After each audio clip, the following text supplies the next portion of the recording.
Subscribe to our YouTube channel and press the bell icon to get the latest updates. In this edition of Global Print, I will talk to you about how India is shedding its reservations and apprehensions and engaging across South Asia from Afghanistan to Pakistan to Bangladesh in order to re-establish its sphere of influence across the region. But before that, dear viewer, I'd like to make an appeal to you. Please do subscribe and pay just a little bit for The Print's free, fair, transparent, objective, and unhyphenated journalism. You know that we have been bringing to you the best news stories, the best videos across the last several months of the pandemic. So please do continue to support us and help us. The subscription for a domestic as well as for an international audience is in the description of this video. Now back to my column Global Print, in which I talk about how the Narendra Modi government is re-engaging across South Asia. The Afghanistan Foreign Minister, Mr. Haneef Atmar, has been in Delhi these past few days, and he has met both Prime Minister Modi as well as, of course, External Affairs Minister S. Jaishankar. But what is quite interesting is that over the last couple of days, Prime Minister Narendra Modi himself has reached out to Pakistan not once but twice. The first time was when the Pakistan Prime Minister Imran Khan contracted COVID, and PM Modi sent him a tweet condoling with him and expressing his good wishes and saying that, everybody hopes that he gets better very soon. And the second was on the occasion of Pakistan National Day on the 23rd of March. This is when Pakistan came into being. And on this occasion as well, the Prime Minister, that's Prime Minister Modi, sent a letter to Imran Khan with his good wishes for the Pakistani state and for the Pakistani people. Now, this is highly unusual, and you will agree with me when I say that, because not very long ago, the Indian leadership was fulminating very angrily about the Pakistani state, saying that talks with Pakistan cannot begin until cross-border terrorism comes to an end.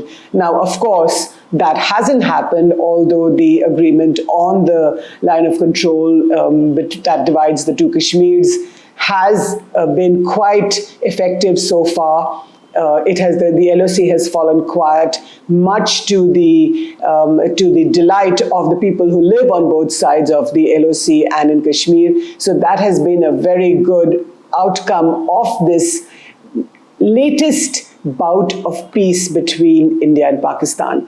We've also seen how in the wake of that LOC agreement, several small confidence-building measures have been undertaken. For example, let me tell you, the equestrian team from Pakistan was in Delhi recently. There was a playoff for the World Cup finals, and they came to Delhi. They borrowed the horses from the Indian Equestrian Federation. So you had Pakistani players on Indian horses qualifying for the World Cup and competing against their Indian counterparts. That was one. Then you have had the Indus Waters talks are taking place in Delhi even as we speak.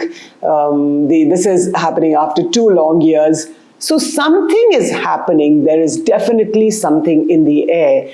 The fact that India is re-engaging with Pakistan, the fact that India is once again talking to all sides on the Afghan table. And let me tell you a little bit more of what I mean by that. Now, in Afghanistan, you know that there has been again a renewed effort for peace. The US Secretary of State, Antony Blinken, wrote a letter to the Afghan President Ashraf Ghani some couple of weeks ago, where he said that it might be a good idea for all the Afghan elders to engage with the Taliban. And by that, Antony Blinken meant that not just the current president, Ashraf Ghani, but also former President Hamid Karzai. Then you have Dr. Abdullah, who has been a former CEO and is a very, very respected leader in Afghanistan. And now what is going to happen is that in a few days' time, in early April, there's going to be another round of negotiations, of course, brokered by the Americans, between these Afghan elders and the Taliban. And now this takes place in the wake of a round of talks in Moscow, brokered by the Russians, of course, between the Afghan delegation, the Afghan government delegation, and the Taliban. Just to give you some context about what's happening on the ground in Afghanistan, the Taliban have promised a reduction of violence. Nobody has seen any proof of that so far, because in the last several months, since the Americans signed an accord with the Taliban, this is about a year or so ago, hundreds of people from civil society have been brutally killed. You've had doctors, lawyers, media workers, several women journalists in Jalalabad. 4 women journalists in the last 6 months have been brutally murdered or killed by the Taliban. In this particular case, the Islamic State took responsibility for the Afghan women journalists. But basically the point being that the Taliban have not kept their side of the bargain and have not reduced the violence. Now they are saying yet again in the wake of the Moscow talks that we will promise to lower the temperature, but everybody is holding its breath on that count, and we will see what goes on. Clearly though, the Istanbul round of talks in the peace process is going to be very important. Not just because the US is supporting it, but because it is going to be a UN-supported process, a negotiation. And on that Afghan table, besides the main players, which is the delegates from the Afghan government, as well as the Taliban on the other hand, there will be the other supporting key players. You have the US, Russia, China, and Pakistan. So that's one group.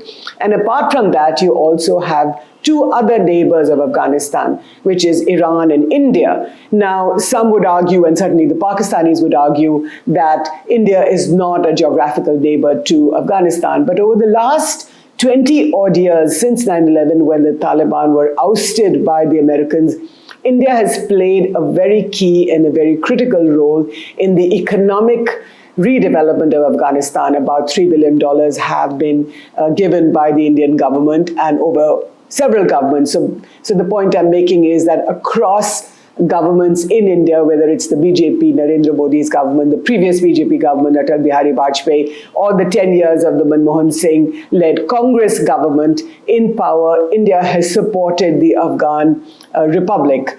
Now, once again, you find that the negotiations are back on track. Pakistan, of course, a very important player, because the Pakistanis have helped the Americans to bring the Taliban back to the negotiating table.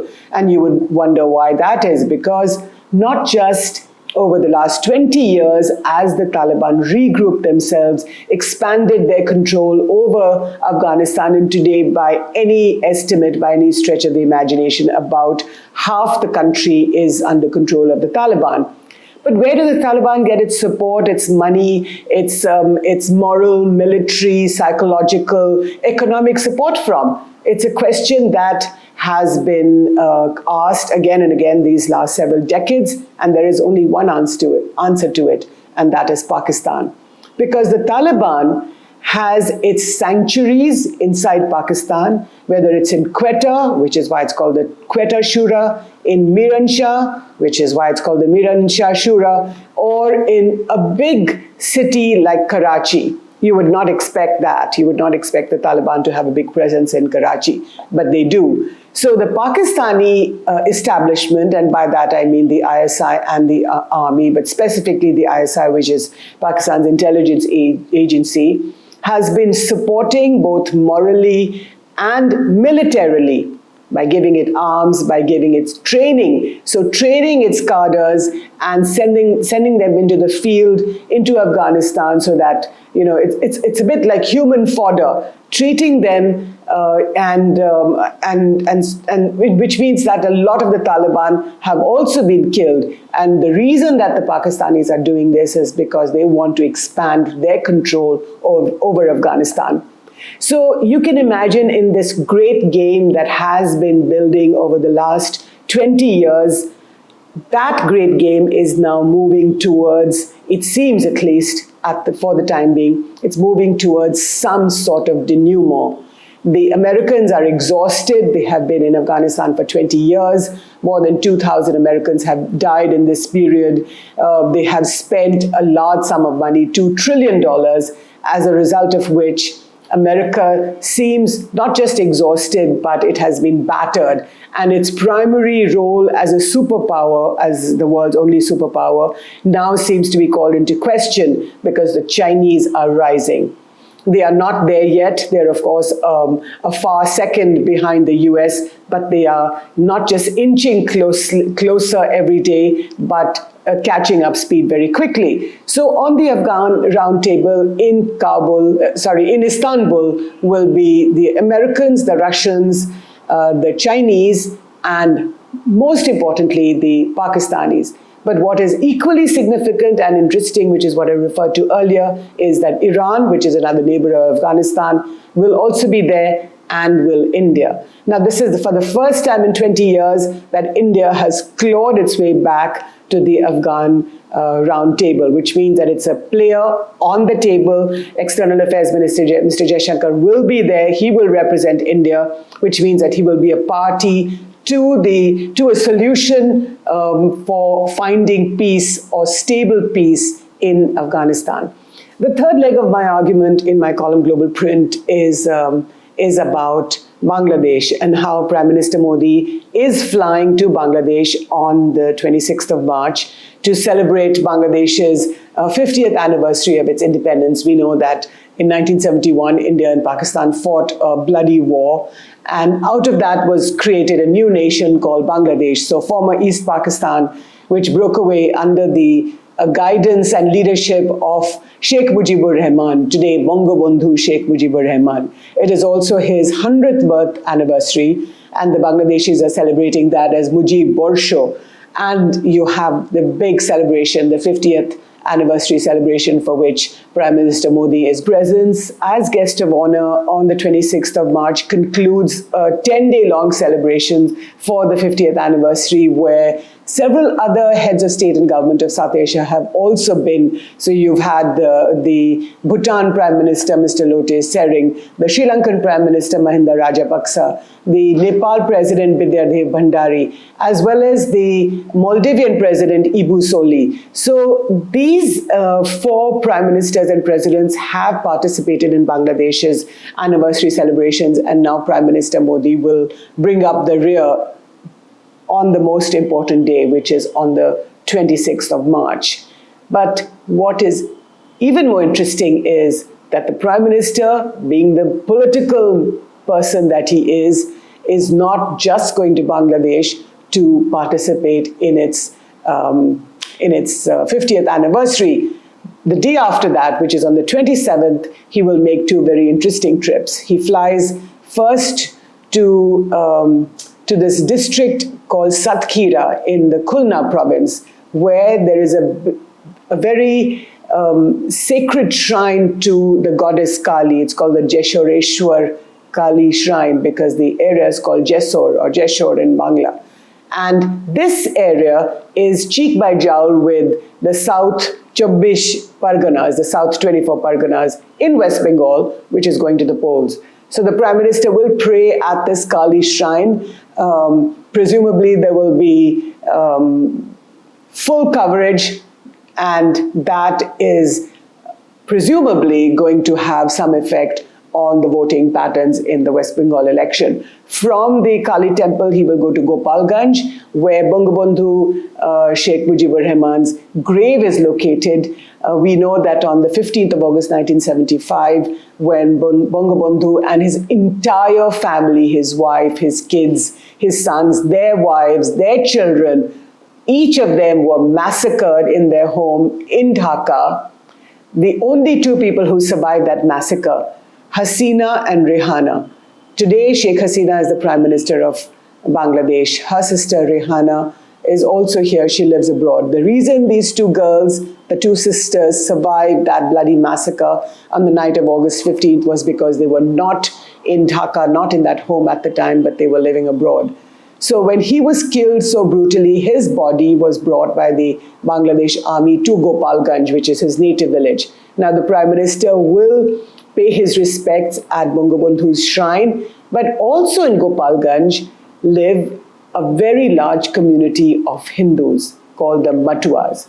Now, again, in the West Bengal election, the Matuas are promising to play a very significant role, because the scheduled caste community it is said that it has an influence across 40 assembly constituencies. So the Prime Minister, as is his wont, is doing many things at the same time. He is re-engaging with Bangladesh, and he is also making sure that his presence at the Kali temple in Satkhira district, as well as his presence where his interaction with the Matua community in Gopalganj will hopefully have an impact in the West Bengal election next door.